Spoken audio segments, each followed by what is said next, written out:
Hey guys, welcome back to my channel. आप सभी लोगों का प्रिया क्लासेस में स्वागत है। उम्मीद है आप और आपका परिवार स्वस्थ होंगे और अच्छे से अपना जीवन यापन कर रहे होंगे। आज हम लोग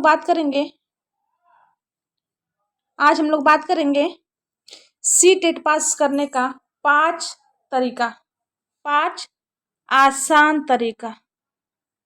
क्या बात करेंगे? सीटेट पास करने का 5 आसान तरीके के बारे में बात करेंगे, जो कुछ इस प्रकार है। चलिए आगे देखते हैं। सबसे पहले हम लोग बात करेंगे कि टोटल कितने क्वेश्चन आते हैं, ओके, और उन क्वेश्चन को किस प्रकार डिवाइड किया जाता है। सबसे पहले सीटेट में 5 सब्जेक्ट आते हैं और पर सब्जेक्ट 30 नंबर का आता है, ठीक ना। पर सब्जेक्ट कितने नंबर का आता है? 30 नंबर का। यानी एक सब्जेक्ट पे कितने नंबर मिलेंगे आपको? 30 मिलेंगे। और 30 नंबर एक एक क्वेश्चन का होता है। एक एक नंबर का एक एक क्वेश्चन हो जाएगा। तो 5 में 30 का मल्टीप्लाई करेंगे तो 150 ऑटोमेटिक आ जाएगा। यानी एक सब्जेक्ट आपका 30 नंबर का होगा, जिसमें 75 नंबर का क्या आता है आपका पेडागोजी आता है, जिसमें भाषा, शिक्षक और छात्र के बारे में बातें की जाती हैं। यदि आपको पेडागोजी आता होगा तो आप लोग 75 में से ठीक है, कम से कम 70 क्वेश्चन तो आप लोग कर ही लेंगे। यदि आपको बस पेडागोजी आता होगा, तब तक की मैं बात बता रही हूँ कि 75 में से 70 क्वेश्चन आप लोग आराम से कर लेंगे, ओके। इसमें बच्चा क्या होता है? बच्चा सर्वप्रथम, बाद में अध्यापक। बच्चा बचा लिया तो आप बच गए। क्या कह रहा है कि इसमें सबसे इंपॉर्टेंट क्या है पेडागोजी में? बच्चा है। कुछ भी हो जाए, क्वेश्चन में कुछ भी लिखा हो, आपको उसमें बच्चे को दंड देना ही नहीं है, बच्चे को कुछ कहना ही नहीं है, ठीक ना। इसमें सारा रिस्पांस किसका जा सकता है? अध्यापक का जा सकता है। यदि अध्यापक किसी बच्चे को ट्रीट कर रहा है, ठीक ना, तो वो बच्चे को कुछ कह ही नहीं सकता है। सबसे इंपॉर्टेंट है, डांट नहीं सकता है, उसको दंड नहीं दे सकता है, ठीक ना। यानी बच्चे को आपको बचा लेना है, बच्चे को इग्नोर कर देना है, छोड़ देना है। इंपॉर्टेंट किसको देना है? नोट किसको देना है? नोटिस अध्यापक को। यदि आप अध्यापक को नोटिस दे दिए, नोट कर लिए, आप क्या हो जाएंगे? पास हो जाएंगे। और यही बच्चा आपको पास कराएगा और आपकी मदद करेगा सीटेट को पास करने में, आगे बढ़ने में, ओके। चलिए, फर्स्ट टॉपिक था वो। सेकंड टॉपिक है आपका सबसे पहले सकारात्मक, ओके। सीटेट में सकारात्मक और नकारात्मक सोच। इंपॉर्टेंट क्या है कि आपको नकारात्मक तो कभी सोचना ही नहीं है। यदि क्वेश्चन में नकारात्मक यानी निगेटिव चीज पूछ रहा है तो आपको किस पे ध्यान देना है? आंसर में निगेटिव चीज पे ध्यान देना है। यदि पॉजिटिव पूछ रहा है तो आपको आंसर में क्या देखना है? पॉजिटिव आंसर देखना है। एकदम सटीक आंसर यही है आपका। यदि क्वेश्चन में नकारात्मक चीज पूछ रहा है तो आपको नकारात्मक ऑप्शन देखना है, ठीक ना। यदि क्वेश्चन में सकारात्मक पूछ रहा है तो नकारात्मक को छोड़ के आपको किस पे ध्यान देना है? पूरा सकारात्मक पे ध्यान देना है, ठीक ना, ओके। चलिए आगे बढ़ते हैं। थर्ड है आपका सबसे, यदि आप लोग पेपर फिल कर रहे हैं, आंसर शीट फिल कर रहे हैं, तो यदि आपको कुछ नहीं समझ में आ रहा है और टाइम आपका खत्म हो रहा है, तो सबसे पहले ध्यान देना है कि पॉजिटिव आंसर, उन चारों में से पॉजिटिव आंसर है कौन सा, ओके। और पॉजिटिव आंसर में चारों में से सबसे बड़ा आंसर कौन सा है, ठीक ना। यदि आपके पास कोई ऑप्शन है एक इतना बड़ा हो, एक इतना बड़ा हो, एक उससे छोटा, एक सबसे बड़ा हो, तो आपको सबसे बड़े वाले ऑप्शन पे क्या करना है, टिक लगा देना है।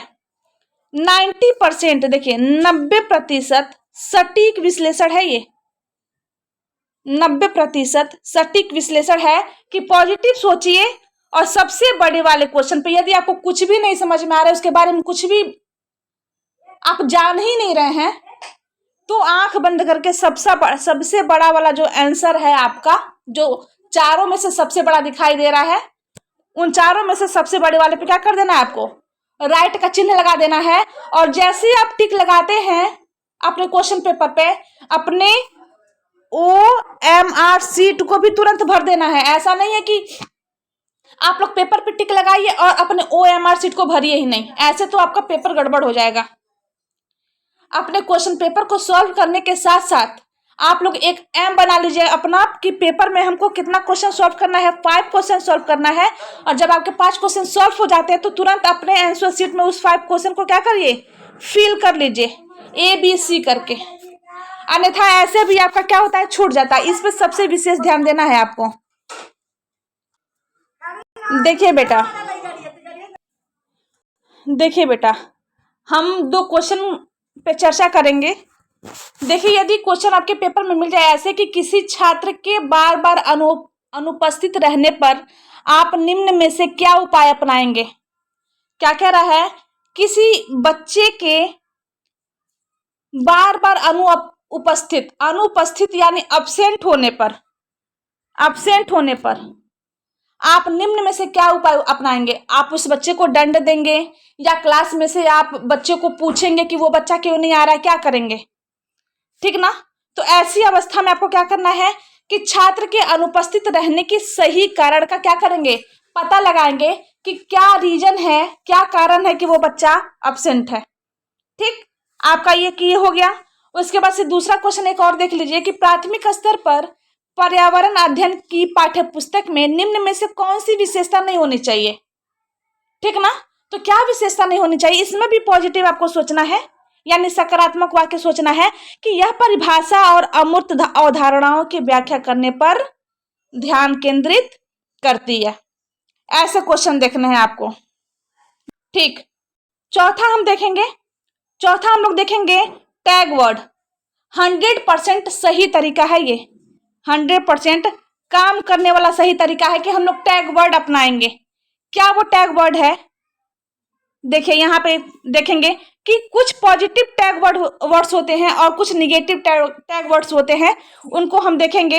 यदि पेपर के क्वेश्चन में आपसे पूछे, पॉजिटिव वर्ड में पूछे, सही क्वेश्चन पे पूछे कि इनमें से कौन सा सही है, उनमें से यदि उस पेपर में दिया रहा है अवसर देना, प्रोत्साहन देना, चर्चा में शामिल करना या करके, सीखने को देना, अर्थपूर्ण, भावपूर्ण या चित्र, भ्रमण करना, का पता लगाना, विभिन्न चीजें, ऐसी पॉजिटिव कुछ दी हो ना वर्ड्स, आप इसको याद कर लीजिएगा। उसमें क्या करना है, आपको उसी में टिक लगा देना है फटाक से। निगेटिव वर्ड देखेंगे हम लोग, निगेटिव वर्ड क्या क्या है। चलिए निगेटिव वर्ड नकारात्मक वाक्य देखते हैं। जैसे लिखा हो रहा है कठोर नियम में पीटना, कठोर नियम दिया रहा है और उस वाक्य में लिखा रहा है पीटना। व्याकरण रटना, ये भी निगेटिव वाक्य है। प्रधानाचार्य से कंठस्थ करना यानी परामर्श त्रुटियां, बल देना, व्याख्या करना, कम नंबर देना, वर्णन करना, केवल एक मात्र, ठीक ना। ऐसे वर्ड दिए हो तो ये निगेटिव के लिए 100 में 100% एक सटीक वर्ड्स है, इसको आप लोग याद कर लेंगे। और ऐसे वर्ड दिए रहेंगे तो आप लोग उसमें निगेटिव वाले में टिक लगा देंगे। आपको याद करना है क्या, कुछ टिप्पणियां याद करनी है जो कुछ इस प्रकार है। देखेंगे कि आप लोग सबसे इंपॉर्टेंट है यहाँ पे पियाजे, कोहलबर्ग और वाइगोत्स्की का नियम एवं सिद्धांत याद कर लेना है। एनसीएफ सन 2005 से बहुत सारे क्वेश्चन आते हैं, इसको देख लेना है। मूल्यांकन देख लेना है, बुद्धि देख लेना है, ठीक। उसके बाद से 5 है आपका आनुवंशिकता व वातावरण देख लेना है। और सबसे लास्ट टॉपिक है आपका सी टेट में अधिगम, पुस्तक एवं सृजनात्मकता। ये सारे टॉपिक्स आपको देख ले रहने हैं। ये सारे टॉपिक्स में आप 150 में से यदि बहुत अच्छे से पढ़ लेंगे ना तो 100 एवं नंबर पाएंगे। कैसा नंबर पाएंगे? 100 एवं नंबर पाएंगे।